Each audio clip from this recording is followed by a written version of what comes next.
Rencana yang bagus adalah rencana yang dijalankan dengan penuh komitmen dan tanggung jawab. Jika tidak, rencana hanya tinggal rencana. Halo semuanya, nama saya Michael. Selamat datang di channel saya, Sikutu Buku. Kali ini saya akan bahas buku The 12 Week Year karya Brian P. Moran dan Michael Lannington. Buku ini membahas bagaimana menyusun rencana yang bisa membantu kamu untuk sukses. Bagi banyak perusahaan, bulan Desember seringkali menjadi bulan dengan penjualan terbaik sepanjang tahun. Banyak orang berusaha menutup gap penjualan di penghujung tahun. Tidak heran, kuartal keempat seringkali bisa menyumbang 30 hingga 40% penjualan tahunan. Punya tujuan yang jelas dan tenggat waktu yang dekat membuat seseorang fokus dan bekerja keras. Apakah ada cara yang lebih baik?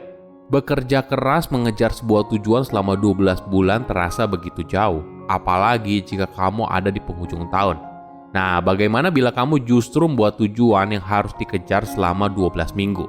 Teknik ini dikenal dengan nama periodisasi, sebuah konsep di mana kamu mengubah jangka waktu sehingga setiap minggu menjadi sangat berharga.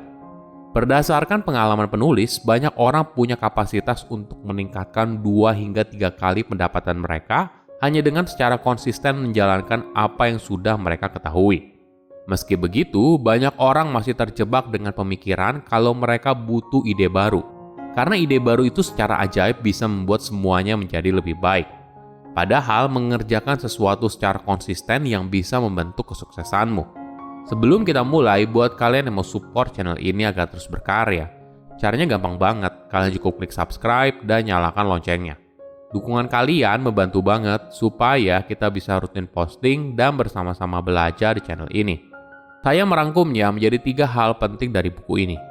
Pertama, tahu saja tidak cukup. Apakah kau pernah dengar ungkapan knowledge is power? Mungkin ungkapan ini boleh dibilang kurang tepat. Pengetahuan pada dasarnya tidak memberikan kekuatan atau kekuasaan apapun bagi si pemiliknya. Tapi kekuatan itu berasal dari apa yang dilakukan seseorang dengan pengetahuan tersebut. Intinya, sebuah ide hanya kuat apabila kamu menjalankannya. Contohnya begini, sekitar 65% orang di Amerika Serikat mengalami obesitas. Hal ini terjadi bukan karena kurangnya informasi. Ada sekitar 46.000 buku diet yang tersedia. Industri diet dan pusat kebugaran bernilai 960 triliun rupiah setahun. Setiap orang tahu dalam dirinya kalau mereka harus makan lebih sehat dan olahraga lebih rutin. Tapi mereka hanya tahu, namun tidak benar-benar menjalankannya. Sama halnya dengan di dunia bisnis. Mungkin saja kamu tahu sebuah ide yang menarik dan punya peluang besar untuk sukses. Tapi sebuah eksekusi yang membedakan segalanya. Ide hanya dihargai apabila dieksekusi dengan baik. Perusahaan teknologi Apple bisa sukses karena mereka menjalankan beberapa ide besarnya dengan baik. Ingat, mencapai potensi terbesar diri bukan soal bermimpi besar, tapi bagaimana kamu bisa mengeksekusinya dengan baik. Seorang penemu dan pengusaha besar bernama Thomas Alva Edison pernah berkata, jika kita berhasil melakukan sesuatu yang mampu kita lakukan dengan baik, maka kita akan mengejutkan diri kita sendiri. Ini mungkin saja benar, tapi kenapa banyak sekali orang yang tidak berhasil? Bukan hanya gagal mengejutkan dirinya sendiri, tapi juga orang lain. Apa jadinya bila kamu bisa menjalankan hidupmu dengan potensi terbaik? Mungkin jawabannya ada di cara kamu merencanakan sesuatu. Jika bicara soal perencanaan, kita seringkali terjebak dalam sebuah tujuan yang harus dicapai dalam setahun. Contoh sederhananya yaitu dengan resolusi tahunan. Berapa banyak orang yang berhasil menjalankan resolusi yang sudah mereka buat di awal tahun? Mayoritas mungkin tidak. Di awal tahun, kamu masih merasa, masih lama, gak apa-apa apabila gak konsisten. Toh masih ada puluhan bulan lagi untuk memulai. Ketika tidak ada perasaan mendesak, maka seseorang kemungkinan besar akan menundanya. Tidak heran apabila di dunia bisnis, kuartal terakhir seringkali jadi kuartal yang menyumbang penjualan terbesar, terlebih lagi di bulan Desember. Tenggat waktu membuat seorang jadi fokus dan performa kerjanya meningkat. Kedua, alasan resolusi tahunan jarang berhasil. Kenapa membuat rencana untuk setahun seringkali gagal? Mungkin alasannya karena 12 itu terasa begitu panjang, apalagi jika kamu di awal tahun. Alhasil, di awal kamu cenderung menunda. Hingga akhirnya ketika mendekati akhir tahun, barulah kamu buru-buru untuk mengejar target hingga tercapai. Alasan lainnya karena dalam setahun situasi terus berubah. Asumsi yang dibuat di awal tahun saat menyusun sebuah rencana bisa saja sudah tidak relevan lagi di pertengahan tahun. Ada peluang yang lebih baik atau ada kondisi mendesak yang tiba-tiba saja terjadi, misalnya krisis dan sebagainya. Nah, kalau begitu, waktu yang sudah kamu habiskan untuk membuat program kerja 12 bulan menjadi percuma. Ketika kamu membuat rencana dalam jangka waktu yang lebih pendek, maka hal ini cenderung lebih relevan. Mungkin kamu butuh cara yang lebih efektif dan efisien. Bagaimana bila kamu menggunakan jangka waktu yang lebih pendek, 12 minggu misalnya? Ternyata cara ini boleh dibilang lebih efektif untuk mendorong produktivitas dan juga kesuksesan.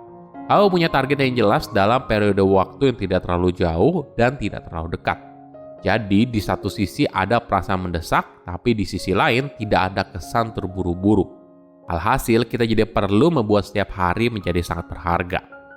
Atlet berperforma tinggi adalah beberapa orang pertama yang menggunakan periodisasi. Teknik yang memisahkan satu keterampilan yang perlu dikembangkan, lalu menyempurnakannya dalam waktu singkat sebelum beralih ke keterampilan berikutnya. Tetapi pendekatan yang sama bisa kamu aplikasikan untuk bisnis atau untuk tujuan apapun dalam hidup. Ketiga, tetap komitmen dalam situasi yang sulit. Memulai sesuatu memang tidak mudah. Menjalankan sesuatu secara rutin tentunya jauh lebih sulit lagi. Tapi perlu diingat, seringkali ketika kesulitan untuk mengerjakan sesuatu, misalnya jam kerja yang sedang padat dan sebagainya, kita tergoda untuk menyalahkan sesuatu yang berada di luar diri. Kita seringkali menjadi korban dari keadaan. Realitanya, ketika kita terus menjadi korban, kita tidak akan pernah bisa mengubah hidup menjadi lebih baik. Apapun tujuan yang ingin kamu capai, pasti ada masanya ketika kamu berada dalam situasi di mana sulit sekali kamu menunaikan komitmen yang sudah dibuat. Tentu saja, ada masanya kamu berada dalam situasi yang di luar kendali. Namun kamu masih tetap punya kontrol bagaimana memberikan respon. Ini yang disebut sebagai tanggung jawab. Petinju legendaris dunia Mike Tyson pernah berkata, setiap orang punya rencana hingga mereka dipukul di mulutnya. Analogi ini cocok sekali dengan dunia nyata. Di dunia bisnis atau dalam kehidupan sehari-hari, kita mungkin saja merasakan pukulan dari waktu ke waktu. Permintaan yang melambat, stok yang kurang, karyawan berprestasi tiba-tiba mengundurkan diri, dan sebagainya.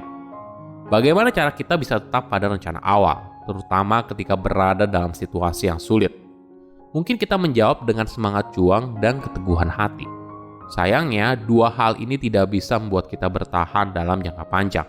Bahkan atlet profesional dunia sekalipun ada masanya ketika dirinya sedang merasa malas latihan tapi tetap berlatih. Kenapa? Karena mereka punya jadwal yang jelas dan pelatih yang mendorong mereka untuk menjalankannya. Tentu saja, tidak setiap orang punya sumber daya yang sama. Tapi yang bisa kita ambil hikmahnya adalah rencana mingguan dan bagaimana membuat kita bisa bertanggung jawab pada rencana tersebut. Dalam periode rencana 12 minggu, aksi nyata juga terus dibagi detail per hari beserta target yang harus dicapai. Setiap tugas yang dikerjakan seharusnya mendekatkan kita pada tujuan yang kita inginkan. Ingat, kita tidak bisa sukses sendirian. Kita butuh orang lain yang membantu kita.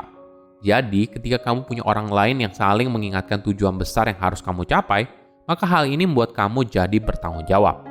Tidak heran ketika seseorang ingin mulai berolahraga, ikut sebuah komunitas olahraga memberikan hasil yang lebih baik daripada hanya berolahraga sendirian.